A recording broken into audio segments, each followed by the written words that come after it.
മകളെ NCERT problem 5.1 മൂന്ന് question ആണുള്ളത്. ഒന്നാമത്തെ ക്വസ്റ്റ്യൻ നന്നായിട്ട് ശ്രദ്ധിക്കുക. No heat is absorbed by the system. നോക്കിയോ, no heat is absorbed by the system from surroundings. ആ സിസ്റ്റം സറൗണ്ടിങ്സും ഹീറ്റ് എനർജി അബ്സോർബ് ചെയ്യുന്നില്ല, ആയിക്കോട്ടെ.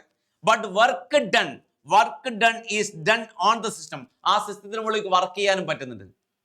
ഒരു സിസ്റ്റം ഹീറ്റ് എനർജി അബ്സോർബ് ചെയ്യുന്നില്ല എന്ന് പറഞ്ഞാൽ ആ വാൾ, അതാണ് question. What type of wall does the system have? ആ സിസ്റ്റത്തിലുള്ള വാൾ എന്തായിരിക്കും? Simple.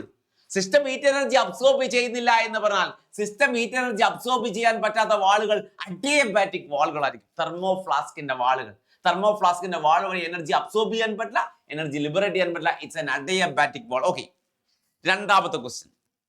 No work is done on the system. Okay, സിസ്റ്റത്തിന് മുകളിൽ വർക്ക് ചെയ്യുന്നില്ല, ആയിക്കോട്ടെ. But Q amount of heat taken out from the system and given into the surroundings. Q amount of heat surroundings എടുത്തിട്ട് സിസ്റ്റത്തിൽ നിന്ന് എടുത്തിട്ട് സറൗണ്ടിങ്സിലേക്ക് കൊടുക്കുകയും ചെയ്യുന്നുണ്ട്. ആ സിസ്റ്റത്തിന് മുകളിൽ വർക്ക് ചെയ്യുന്നില്ല, പക്ഷേ സിസ്റ്റത്തിലുള്ള Q amount of heat എങ്ങോട്ട് കൊടുക്കുന്നുണ്ട്? സറൗണ്ടിങ്സിലേക്ക് കൊടുക്കുന്നുണ്ട്. സോ അത് ഏത് വാളായിരിക്കും എന്നുള്ളതാണ് ക്വസ്റ്റ്യൻ. സിമ്പിൾ ആയിട്ട് പറയാം, തെർമൽ കണ്ടക്ടിങ് വാൾ. ഹീറ്റ് എനർജി കണ്ടക്ട് ചെയ്യാൻ പറ്റുന്ന വാളുകളായിരിക്കും അത്. ഇല്ലാതെ എന്ത് ചെയ്യാൻ പറ്റില്ല, എനർജി പുറത്തേക്ക് കൊടുക്കാൻ പറ്റൂല. Okay, yes. അടുത്ത മൂന്നാമത്തെ question. W amount of work is done by the system and Q amount of heat is supplied to the system. What type of system would it have?